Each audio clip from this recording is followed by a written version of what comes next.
Sabay-sabay natin alamin ang mga kaganapan na nangyayari sa ating bansa.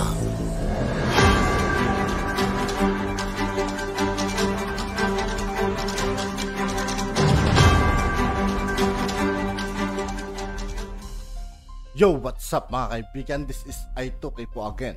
Ngayon nandito ulit tayo sa channel ni Pinas News Insider. Dito ulit tayo magbibigay ng komento at reaksyon.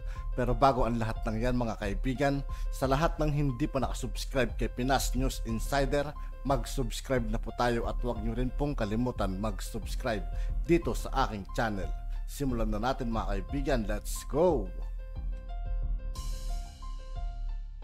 Ito ang balita ngayon, viral ngayon sa mundo ng social media. Ang di umano'y balitang Senator Raffy Tulfo tila kwenisyon ng taong bayan resulta ng pagdinig sa PCSO. Nasaan na? Pero bago ang lahat, kung bago ka pa lamang sa aming channel, please huwag kalimutang mag-like, subscribe at i-click ang notification bell para mas maging updated ka pa lalo sa lahat pa ng bagong video na i-upload namin. At eto na nga mga kababayan, sa pangunguna sa pagdinig ng Senate Committee on Games and Amusement, sinabi ni Senator Raffy Tulfo na may hindi bababa sa 4 na multiple winners na nagbulsa ng milyong-milyong pisong premyo dahil sa paghula ng tamang winning number combination sa 3-digit lotto games ng PCSO. Sinabi din ito sa pagdinig na ang hindi pinangalan ng taya ay naglagay ng taya na umabot sa 30 million sa bawat isa sa 3 lotto outlet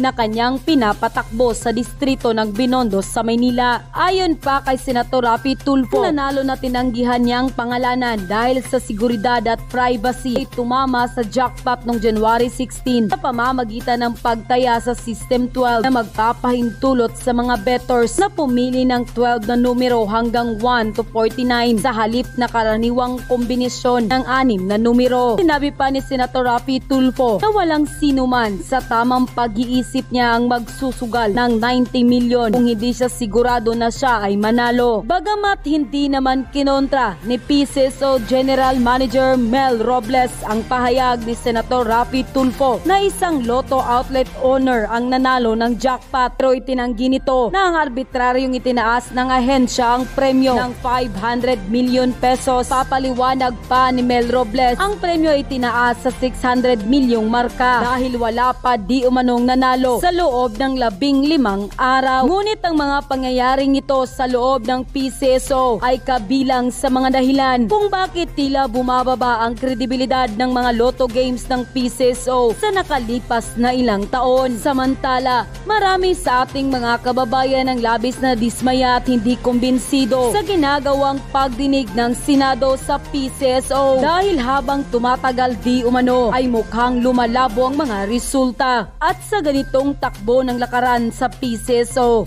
ay baka di umano mabankrupt ito sa dami at laki ng mga nananalo na di umano'y hindi naman totoo. Ayon pa sa kanila, Pangulong Bongbong Marcos, dapat mapigilan mo na yan sa lalong madaling panahon dahil kung ganyan na lang palagi paniguradong mababankrupt na yung PCSO dahil sa kagagawan ng mga nasa likod ng pagnanakaw di umano ng pera ng PCSO. Dapat talaga palitan na yan lahat ng opisyal dyan, lalong-lalo na si Mr. Robles. Laro pa sa sikat ng araw ang ginagawa nilang kababalaghan. Pigilan mo na yan, PBBM. Grabe na talaga ang ginawa nila sa PCSO. Sobra na. Mukhang napalibutan na ng mga sindikato. Ano na kaya ang nangyari kay Senator Tulfo? Kaduda-duda naman, mukhang nabayaran na yata. Puro na lang kasi pabida sa Senado. Wala namang isang kaso ang nalutas, puro na lang mura. Gumising ka na, Senator Raffy Tulfo, habang may panahon pa. Baka gumising na lang tayo na wala na ang PCSO, na bankrupt na.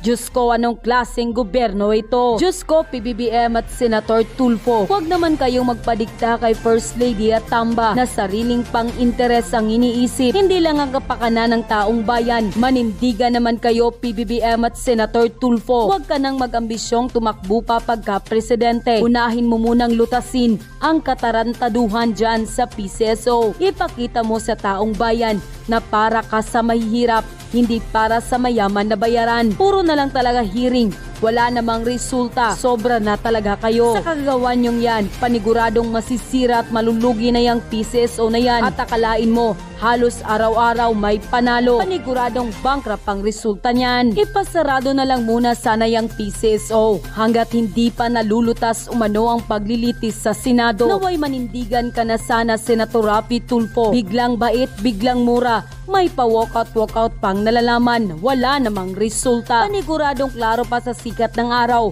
na hindi magtatagal ang PCSO dahil sa kagagawan ng mga kawatan at sindikato na nakapalibot dyan sa PCSO. Kung hindi mapipigilan yan, paniguradong bankrupt ang resulta dyan. Dapat malutas na yan sa lalong madaling panahon. Senator Tulfo at PBBM, ipakita nyo na para kayo sa taong bayan, hindi para sa mga kabulastugan. Nakakadismaya ang gobyerno ngayon. Sobra na, tama na. End quote. Okay, pag-usapan natin, no? Ito po, inano na po ng tao, no? Talagang ipinamukha na po sa ating Pangulo na ayaw ng mga tao yung ganitong uri ng pamumuno, no? 2 digits po ang binagsak ng rating ng Pangulo ng Pilipinas mula noong December 2023 hanggang ngayon na March, no? Ayon po rito sa Pulse Asia, ito po ang isa sa mga pinagkakatiwalaan natin, SWS at Pulse Asia.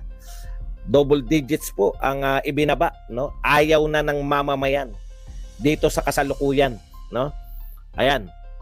Sinasabi po from double digit decline in the first quarter. Yan. At mukhang ito po ay tuloy-tuloy na yung paglagapak.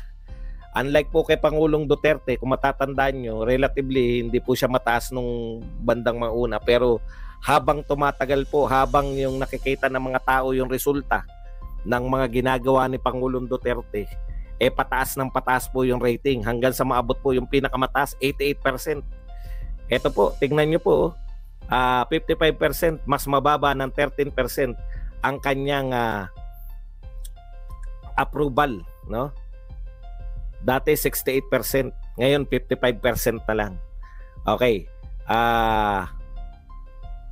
Tapos yung trust rating niya bumaba naman ng 16%, dating 73%, naging 57%. Ang malupit po nito, ang laki po ng ibinaba, no? Sa Mindanao. Sa Mindanao po ay bumagsak ng 32% and 22% ang kanyang approval rating. 32%. Halos ayaw na po sa kanya ng mga taga Mindanao. Alam naman natin kung bakit. Baluarte po yan ni Vice President Sara Duterte. Okay. At ito po yung pinakamalupit sa lahat. Ang laki rin po ng binagsak ng kanyang rating dito po sa Class E. Yung mga pinakamahihirap po nating kababayan. Yung Class E po na may pinakamalaki rin pong boto. No? So lahat po ng to, isa lang po ang sinasabi na nire-reject na po. Ayaw na ng mga tao yan. Biyahe ng biyahe. Yung pakikipag-engage dito, pakikipagmatigasan sa mga kapitbahay natin na pinagmamalaki pa na para tayong wala pa. Wala pa po yung ngayon lang yung expose ni Maharlika eh. No, ito pa po, ano pa po to, yung nangyayari lang na hindi ma-resolve lahat ng mga naunang problema. Hindi pa po kasama. Kailan lang yung expose ni Maharlika? Dalawang araw pa lang nakakalipas. Hindi pa po umepekto yan. Pag umepekto yan, mas bababa po ang rating. Wala pa rin po. Wala naman pong sanay na po tayo na wala pong reaksyon, no? Hindi po magre-react yan. Alam na po natin mangyayari. Hayaan lang yan. No reaction. Meske dyan sa mga yung mga vlogger, siyempre, atake pa rin sa Duterte, no? Atake pa rin. Mau Diggs, si Digong pa rin. Ayan po, pinakamalaki yung problema, no? Yung pinakamalakas ninyong kaalyado ng mga Duterte, si Sara Duterte, naisipan yung tablahin para lang sa Kamag-anak Incorporated. Ako, yan yung pinakamalaking blunder, eh. Pinakamalaking blunder ng administrasyong ito.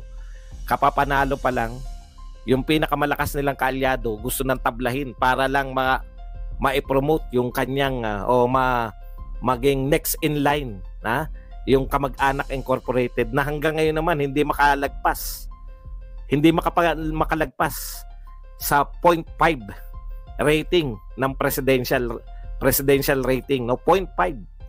Hindi po maka 1% man lang, habang si Tulfo at saka si Sara Duterte 35 tabla, no? Statistically tied sa first place.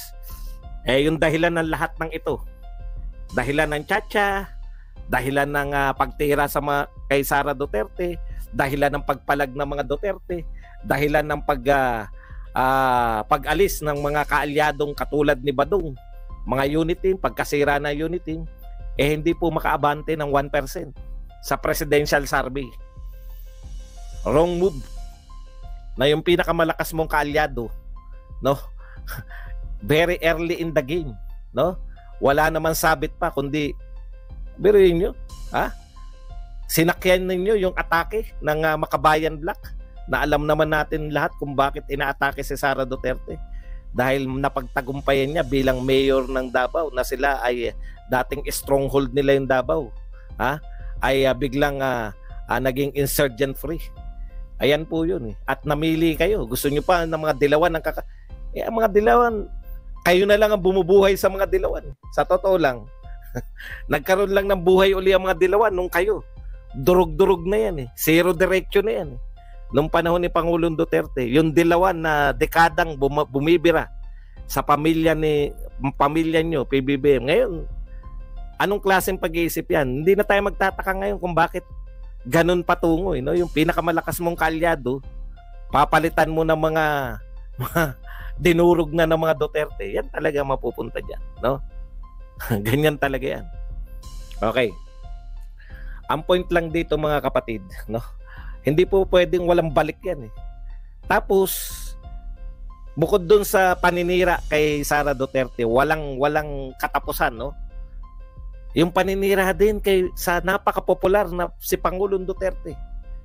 Di ba nag-iisip tong mga vlogger, yung mga supporter na may reason, no? Mayroon pong dahilan kung bakit popular si Pangulong Duterte. At least sa mga reason na yan, hindi po counted sa mga reason na yan, yung si Pangulong Duterte ay maraming vlogger na nakapaligid. Hindi po. Baliktad po. Kaya maraming nakapaligid na vlogger kay Pangulong Duterte, dahil sa popularidad niya. Hindi po the other way around. O nakita nyo, nagbaliktaran na.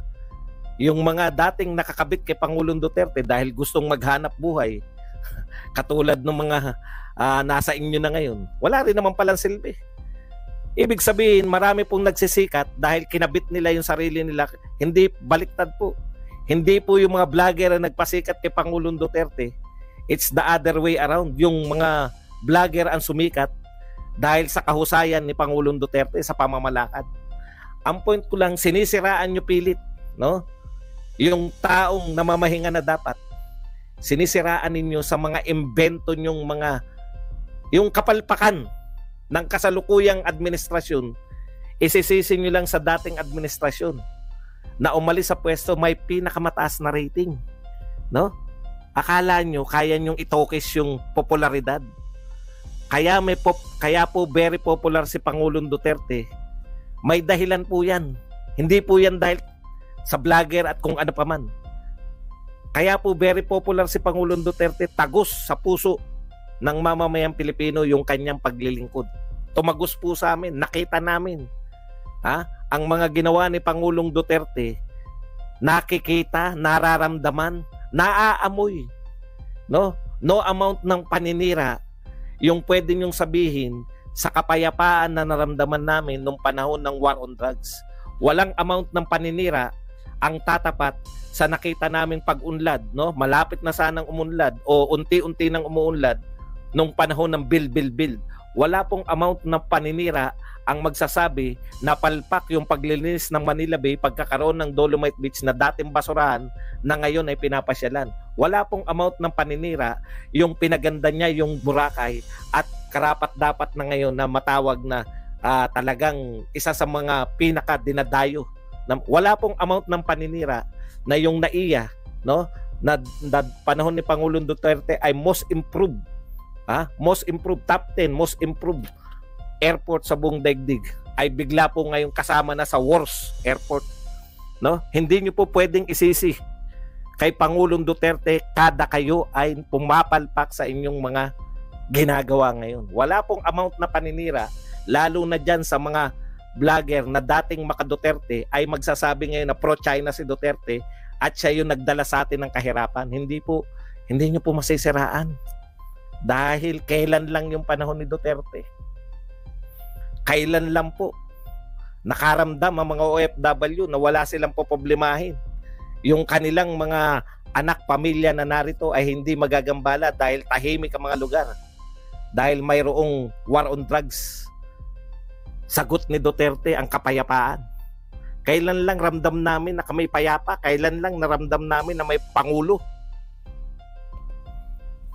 Wala pong amount na paninira yung gagawin ninyo para siraan si Pangulong Duterte at akala nyo kaya nga hindi makalampas si Martin sa 1% dahil kitang-kita ng mga tao na lahat ng paninira, no, ay galing dyan sa House of Representatives. Kasama na si Ontiveros. Tignan nyo epekto kay Ontiveros na mga pinagagawa niya. Ni sa mga kakamping, ayaw siya. Mga dilawan at kakamping, ang gusto pa rin nila, si Leni pa rin. Si Leni dapat. Hindi po siya. Tahimik na si Leni. Hindi na nakikialam sa politika. Pero siya pa rin ang gusto ng mga kakamping at dilawan. Kasi pati yung kakamping at dilawan, nahihiwagaan kung anong gustong gawin nito ni Ontiveros. Oh, speaking of Ontiveros, ituloy na natin. Yan po epekto sa inyo, mahal na Pangulo. O, minamahal ko pa kayo, may magre-react na naman dyan. Mahal mo pala yan. Badong si Duterte lang tawag mo. Yan, mahal lang tawag mo. Hindi po ibig sabihin na tinawag mong mayor si Duterte o tinawag mong tatay digong si Duterte, mababa na po ang pagtingin. Wala pong amount na paninira yung sisira sa magandang pinakita ng Duterte dito. Hindi pa nga kami naghahanap eh. Hindi pa nga kami naghahanap ng proyekto nyo dahil wala naman kaming makikita eh. Akalain nyo pinagmalaki ng DOTR? Tanong nyo po kung anong pinagmalaki ng DOTR kamakailan. Sinamantala natin yung pahinga ng kaya pala nila ipinahinga raw yung MRT at LRT nung panahon ng Semana Santa ay may malaki silang proyekto. Pinagmalaki talaga nila. Ang laki ng proyekto. Tanong nyo sa kay Badong kung anong malaking proyekto nila ng DOTR sa MRT at LRT. Napinturahan nila yung mga nakapagpintura sila. Congratulations. Yan na yun. Nakapagpintura. Ang galing. Kaya yan, bagsak sa rating. Kala nyo ba, may mahita kayo dyan na merong mga komento yung mga yan? Wala na po yan. Masanay na tayo. Ha? Lilipas din yan. Lilipas din yan. Mawawala rin po yan. Ang susunod na pinag-iisipan para tugunan. Ito po, baka sabihin nyo naman na manhid yung ating pamahalaan. Bagsak 2 digits ang survey. Siyempre, kinakailangan pong may gawin naman para may angat po, di ba? Normal yun. Pag normal ka po mag-isip, normal po na gawan mo ng paraan yan. Kasi, ikalawang taon mo pa lang. Kumbaga, yung mga matitinong presidente, ikalawang taon, talagang buhos pa yan. Talagang very popular pa yan. No? Very popular pa yan. Buhos pa yan. Pero ano po ang nangyari? Baka sabihin nyo, walang gagawin. Meron pong gagawin ng Pangulo. Bagsak ng 2 digits. Sasabihin nyo, ano yan, ganun lang, walang gagawin. Meron po. May nakalinya na pong gagawin. Ibubulong ko sa inyo. Babiyahe po. Pinag-iisipan kung saan ang susunod na biyahe. Atin-atin lang yan. Kada biyahe niyan, ako, tataas ang rating. Speaking of rating, nakita ko po, pasok po ang 2 tulpo. No? 2 tulpo po, papasok po sa top 12. Si Ben at saka si pwede po ba? Si Erwin at Ben, pwede po ba? Tama na 1 tulpo. Hindi naman po dahil sa kung ano pa man. Nakikita nyo naman na resulta. Kung gusto nyo dagdagan yan sa Senado, lahat po ng mga meeting, kala mo nasa war zone kayo sa Senado, iboto nyo po. Pero kung gusto nyo po na bumalik yung Senado na normalidad lang, yung hearing ay hindi po TV show, kalimutan, baka pwede nyo namang isingit yung mga wala sa survey. Katulad na Persida. At diba, si Panelo. Kay Panelo, si Roque. Kahit na magkalaban yung dalawa na yan. Speaking of Roque, dahil sa'yo, may iimbestiga na kay Pangulong Duterte. Alam niyo naman si Ontiveros, no? Idol niya si Idol. Alam niyo ba kung bakit? Siyempre, nakita niya, puta, number 1, Kulang yata ako sa grandstanding, Kinakailangan ng tirahin ko na. Walang epekto yung banat ko kay Kibuloy. Dapat ang tirahin ko na yung pinakaulo. Yung pinakatatay na ng mga Duterte. Yung mga napadikit lang kay Duterte, walang epekto, hindi ako tumataas. Ilang % na ba si Risa Ontiveros?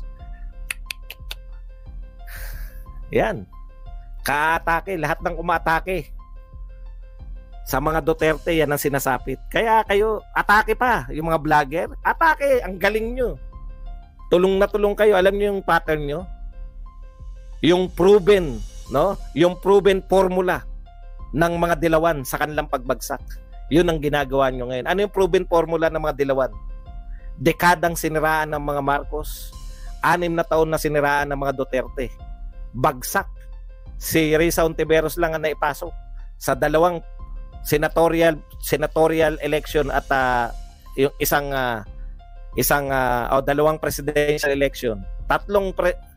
Marami silang naipasok ng presidente pa lilipas lang babiyahe lang. Tapos lahat ng problema ng Pilipinas. Sa mga Pilipino hindi natapos, pero sila hindi na nila intindihin, biyahe na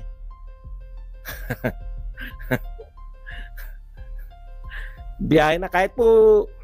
Okay, balik tayo kay Risa Ontiveros.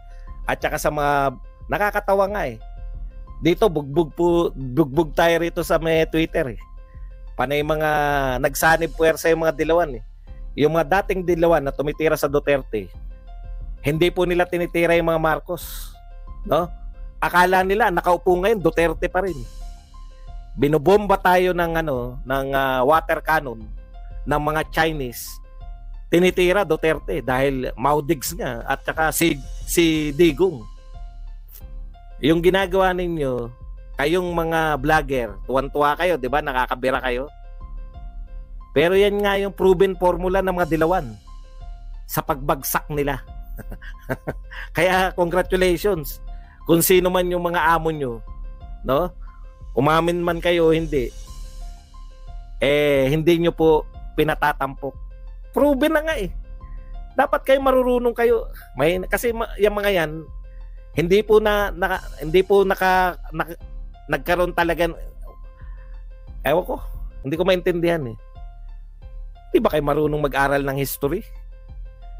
Dekadang siniraan yung mga Marcos. Di ba nasa Malacanang ngayon, Marcos? Ang mga Duterte, 6 na taon siniraan. Panalo pa rin si Sara. Ngayon, tinutuloy niyo yung paninira. Sino number 1? Sara Duterte. Sa lahat ng survey. Katay niya si Rafi Tolpo. Sa presidential survey. Lahat ng uri ng survey, nangunguna si Sara Duterte. Hindi nyo ba man lang naitanong kung epektibo ba yung ginaya naming pattern ng mga dilawan at kakamping? In the first place, dapat naaral nyo yan. Alam nyo kung kayo dumaan kayo sa politika, siguro hindi kayo nakaranas mamulitika nung koleyo. Simple lang yan Kung paulit-ulit nyong gagawin yung ginagawa ninyo at gusto nyo ng ibang resulta, iuntog nyo na lang ulo nyo sa pader. No? Paulit-ulit na yung ginagawa nyong paninira Hindi na epektibo yan. Buti sana kung sinisiraan nyo si Sara Duterte, ganito naman ang paninira nila kay Sara Duterte. DepEd ka? Yun lang, wala nang iba. DepEd ka? Teacher ka ba? Hindi pala teacher yan. Ano mangyari sa DepEd yan? 125 ginastos mo? Bakit mo ginastos? Pondo niya yun Yung paninira niyong walang kwenta. Si Pulong may budget, bakit binabaha pa rin ang Davao? May budget si Pulong, hindi niyo ba natanong? Metro Manila, Ang Maynila, may budget din. Bakit binabaha tuwing umaambon? Alam nyo, yung mga walang pakialam dyan sa mga maudigs nyo, yung mga naghahanap buhay ngayon dahil sa mahal ng presyo ng bilihin, dyan bumaba yung rating ni Marcos sa pinakamalaking porsyento. Walang pakialam yan sa West Philippines na pinagsabi nyo. Ang pakialam nila yung araw-araw, saan sila bibili ng pambigas, saan yung 20 pesos. Saan kami pipila ng ayuda? Naririnig nila may 500 billion. Nung panahon ni Duterte, 305 billion lang. 2 beses silang tumanggap ng ayuda. Ngayon, malalaking picture yung nakikita. Yan ba yung ayuda? Malalaking picture? Kulelat pa rin. Yung may malalaking picture sa bigayan ng ayuda, kulelat pa rin. Okay, ito po. Sabi po ng bagong PNP chief, alam nyo, sabi niya, no more declaration of all-out drug war. Grabe, no? Ano po epekto niyan sa mga... Alam nyo, nawala pa lang si Duterte, malalakas na uli yung loob ng mga kriminalidad eh. Tama ako, mali ako. Malamang tama ako. Kasi nakabalik na eh. May mga siga na uli na adiksyonist eh. Nakakalat na uli. Nakita nyo ba yung nag-viral? Yung mata niya talagang, hindi na naintindihan kung ano yung sinasabi, yung nakakotse. Hindi na pinatulan nung nakita yung mata eh. Mukhang 3 taon nang hindi natutulog. Buhat.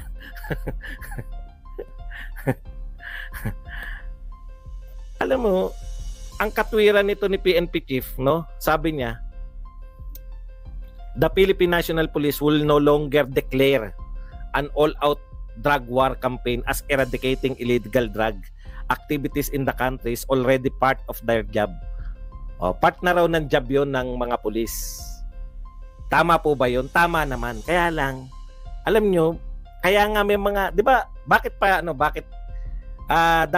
dapat na marunong to siya, yung war on drugs, malaking part niyan, propaganda. Takutin yung mga na magbagong buhay. Di ba? Takutin yung mga utak na, putya, delikado tayo. May war on drugs si Duterte. Magbago na tayo muna. Kasi mukhang seryoso to eh. Tapos i-declare mo no more declaration of all out drug war. Alam niyo epekto niyan? No? Una sa mga kriminal, wala nang war on drugs. Ikalawa sa mamamayan, sa barangay. Alam niyo kung bakit effective yung war on drugs ni Pangulong Duterte? Hindi lang po patay yun. Dahil deklarado po yun na pinatupad po ng presidente, hanggang barangay level po yun, ganun po ka-effective. Pagkasama po yung mga barangay, alam niyo po ba kung bakit? Wala pong nakakapasok at nakakalabas sa barangay na hindi alam ng kapitan. Kung hindi nyo i-involve yung mga barangay captain, no? Bukod sa peer factor, yung involvement talaga ng lahat, pati po yung hanggang sa barangay level. Kasi nakakausap ko yung barangay captain. Nagkainuman kami. Marami ka nahita sa barangay, sa mga barangay. May nakainuman akong mga barangay captain. Talaga raw na hanggang sa kanila, tukoy nila kasi kilala naman ng mga barangay captain. Kilala po nila kung sino yung matulak dun sa kanilang lugar. Kaya po ang bilis eh. Ang bilis ng trabaho kasi kilala nila lahat. Tapos pag may bagong pasok, siguro umalis, kilala rin nila. Makikilala nila sa barangay. So matutukoy po nila kung ito ba ay involved sa droga o hindi. Okay po sila doon kasi alam nila na sila ay part ng war on drugs nung panahon ni Duterte. Merong sistema na alam nila kung sino yung naka-assign sa kanila ng mga kapulisan, no? Alam nila yung naka-assign ng mga tao sa war on drugs doon sa lugar nila. Alam nila kung sino kukontakin. Pinagre-report sila sino yung mga ano riyan, yung mga tulak diyan sa lugar niyo. Kaya kasama yung barangay, yung mga addictionist, kilala rin nila. Alam niyo, tayo nga kilala natin lahat eh. Drugs, sabi nga ni Marojas alam ko yan. Gusto mo samahan ko kayo sa Davao, sa Makati. Alam ni Marojas yan. Kaya yung katok, talagang nakatok yan. Alam nila, hindi po, bihira po yung nagkakamali. Kasi alam ng barangay, kasama yung barangay. Pero ngayon wala nang war on drugs, hindi na po maglalakas loob yung barangay Kasi magiging kanila barangay tapos walang war on drugs. Walang sasalo sa kanila pag mag-ooperasyon. Tukoy sila ng Tukoy sila ng mga tulak diyan. Ibig sabihin, kaya malakas ng barangay na ituro din kasi may war on drugs eh. Kaya po siya effective, hindi po siya kinambahan. Akala nyo lang ganun. No? Yun po ang pagkakaalam ko. Sa minsan nakausap ko si barangay captain. Birthday ni Cap. Natulala ako sabi ko, ang lawak pala talaga, no? Systematic talaga. Napaka-systematic talaga nung nangyaring war on drugs. Kaya talagang kitang-kita nyo po yung, hindi po yan yung declaration lang. Maraming mga proyekto na declaration lang, di ba? I therefore declare, bagong... At yun na nga mga kababayan, ano na? At yun nga po mga kaibigan, dito po nagtatapos ang ating reaction video. Muli ako po si I2K ng Sundalo ng Tunggalo. Maraming salamat sa patuloy na pagsuporta. Yeah, peace out.